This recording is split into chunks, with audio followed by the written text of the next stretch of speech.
Olha, daqui a pouco a gente vai conversar com Jurandir Wellington, filho de mãe Bernadette, Maria Bernadette Pacífico, líder quilombola que foi assassinada na semana passada em Simões Filho. Ele que também vem recebendo ameaças de morte, enfim. A gente convidou o Jurandir Wellington para conversar conosco, para falar um pouco sobre o legado de Maria Bernadette, o dia seguinte ou os dias seguintes após essa tragédia. Enfim, você, nosso convidado para acompanhar esse papo daqui a pouquinho por volta das 8h30 da manhã. Primeiro, a gente fala sobre uma obra que chama a atenção para a necessidade de regulamentar o uso da tecnologia nas relações de trabalho e controlar o poder dessa tecnologia. Pelo menos é um dos objetivos do livro O Poder Diretivo Algorítmico, da advogada baiana Ana Paula Didier Studart. Obra que vai ser lançada amanhã, sexta-feira, na livraria Escariz, do Shopping Barra, a partir das 6 da tarde.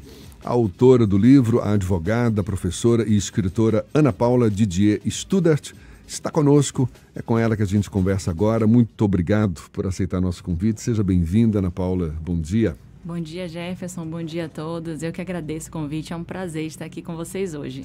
Nesse livro, O Poder Diretivo Algorítmico, você discute o papel dos algorítmicos na tomada de decisões no ambiente de trabalho.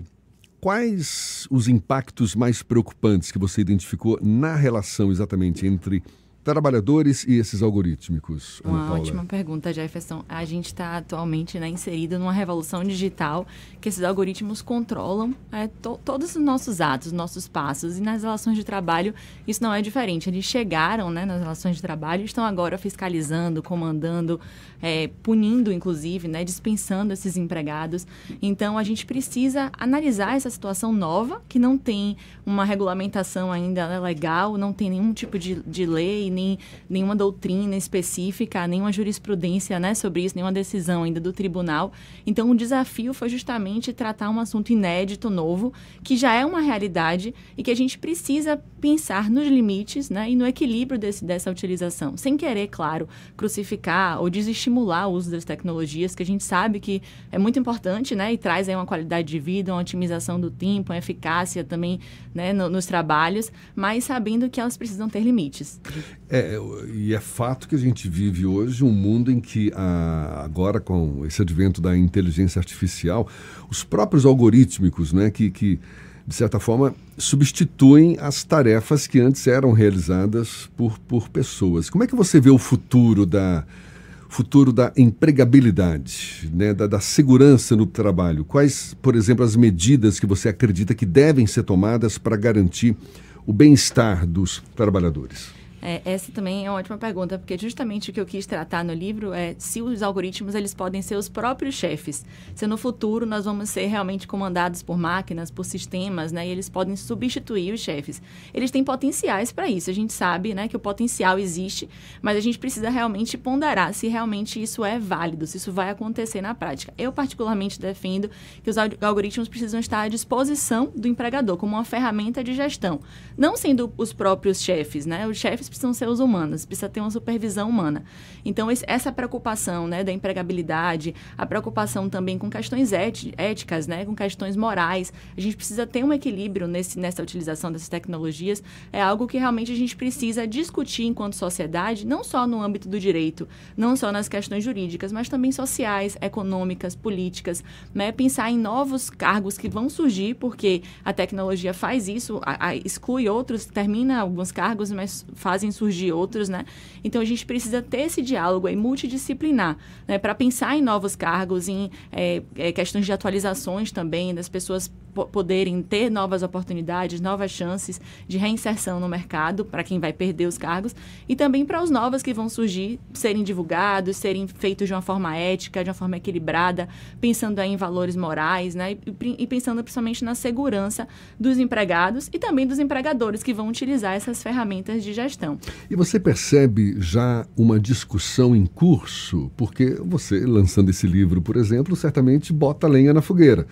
Aumenta a discussão, a gente está aqui, inclusive, falando a respeito. Mas em nível institucional, em nível acadêmico, em nível legal, você percebe um avanço nessa discussão? Porque a gente ainda está muito naquele nível, isso é a minha percepção, de que a tecnologia está aqui, já disponível, mas ela não foi testada ainda. Testada que eu falo no sentido de a gente está sabendo tirar proveito dela, a gente sabe o impacto real, né, que vai provocar em todos nós. Essa discussão, você acha que já está tomando um corpo satisfatório? Ela está começando, né? Ela se iniciou principalmente com as plataformas digitais, né, de mão de obra, que as pessoas se inscrevem, prestam serviços, então começou a discussão se existe vínculo de emprego ou não, né?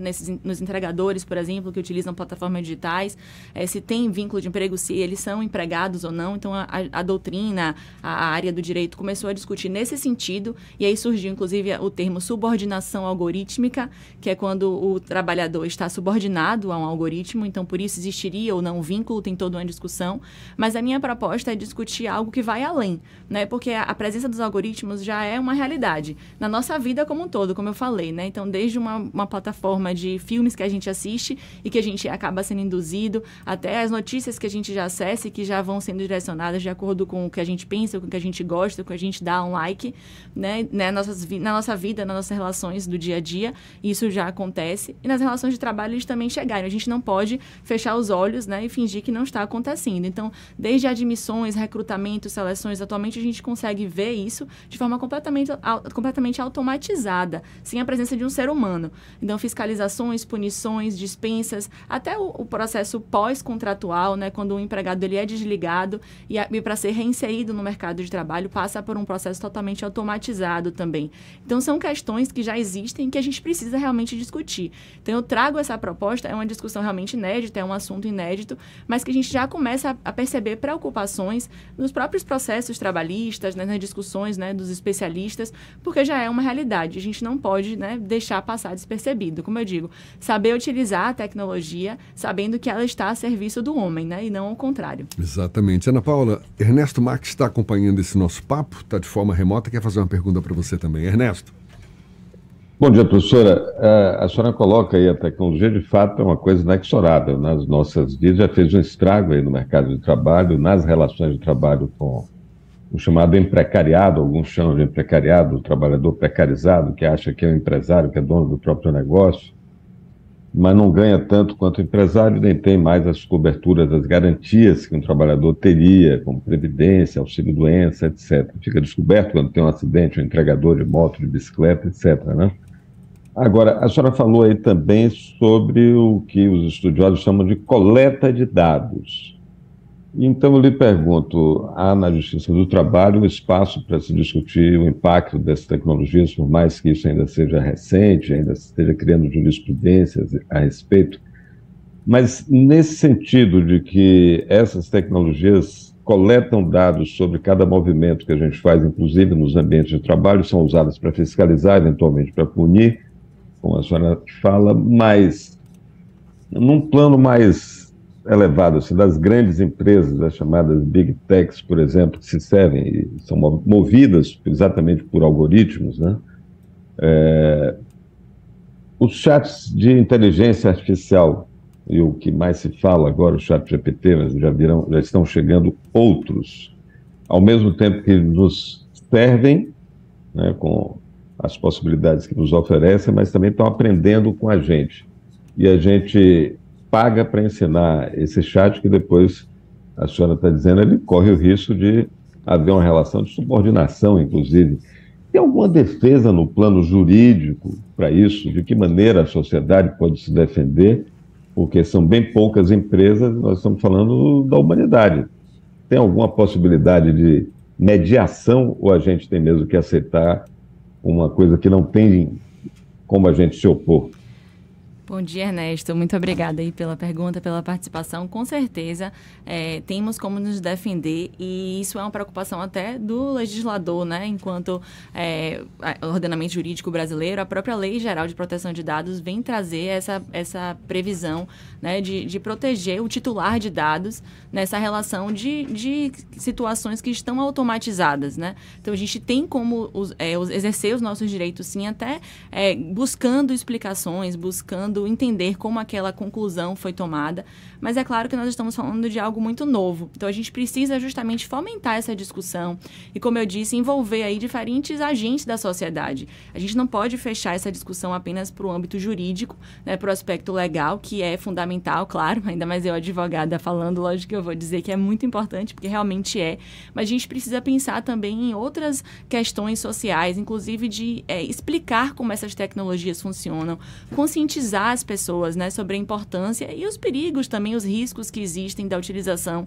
dessas tecnologias e principalmente os direitos que nós temos enquanto titulares de dados. Nossos dados estão sendo tratados por aí nas relações de trabalho e nas outras relações que a gente está inserido, que a gente está envolvido, né, presente, e a gente precisa conscientizar a população sobre a importância de saber os direitos e deveres, né? Então, acho que o primeiro passo nessa questão nova que a gente está enfrentando é justamente essa. E quando a gente fala de conscientização, a gente fala justamente de saber até onde essas tecnologias podem ir, o que é que elas podem regular, de que forma elas podem regular, quais são os limites jurídicos e éticos, como eu comentei, né? E principalmente quais são os direitos que nós temos, né, enquanto cidadãos, enquanto titulares de dados, o que é que a gente pode exercer, o que é que está ao nosso alcance. Então, essa conscientização eu trago, né, como uma proposta no meu livro, justamente da importância da gente educar, né, as pessoas desde a adolescência sobre a consciência da utilização dos dados pessoais, da utilização da tecnologia de forma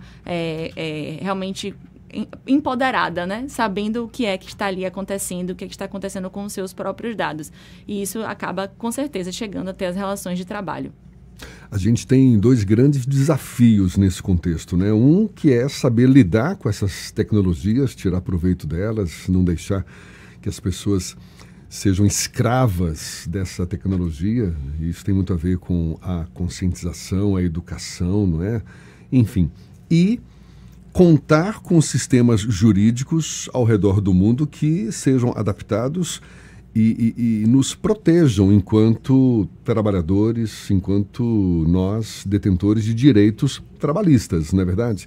Coisa que até agora ainda está pouco definido, né? Com certeza. E a crítica que eu faço é justamente essa. A gente não pode parar no tempo, né? Tentar aplicar conceitos antigos, tradicionais, a novas situações, a uma sociedade digital que a gente está inserida e que está evoluindo, né, a cada dia. A evolução é exponencial. A gente sabe que hoje a novidade que chega já torna ultrapassado o que acontecia há um mês, uma semana, até um dia antes, né? É tudo muito dinâmico, muito rápido. Então, a gente não pode também aplicar conceitos, institutos que estão engessados e que representam uma realidade já ultrapassada mesmo, né? Que foi de uma outra época, de um outro período.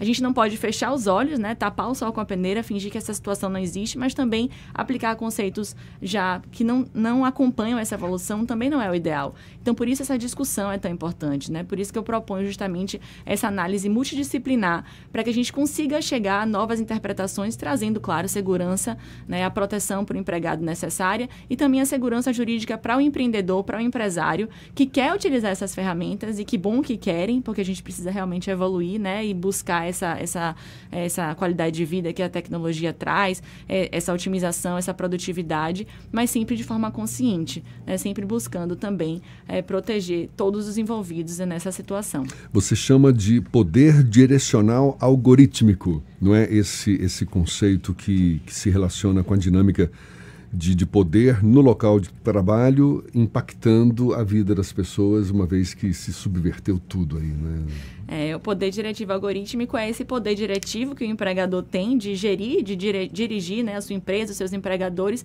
exercido através dos algoritmos, né, que já é uma realidade. A gente só precisa agora entender a melhor forma desse poder ser realmente exercido. Loucura, loucura. Ana Paula Didier Studart, advogada, professora, escritora, autora desse livro que está sendo lançado amanhã. O Poder Diretivo Algorítmico vai ser na livraria Scariz, do Shopping Barra, a partir das 6 da tarde.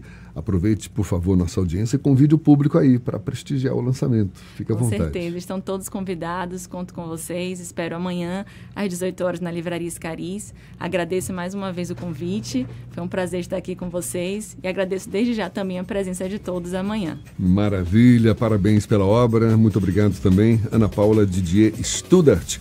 Bom dia para você, até uma próxima. Agora são 7h50 na Tarde FM.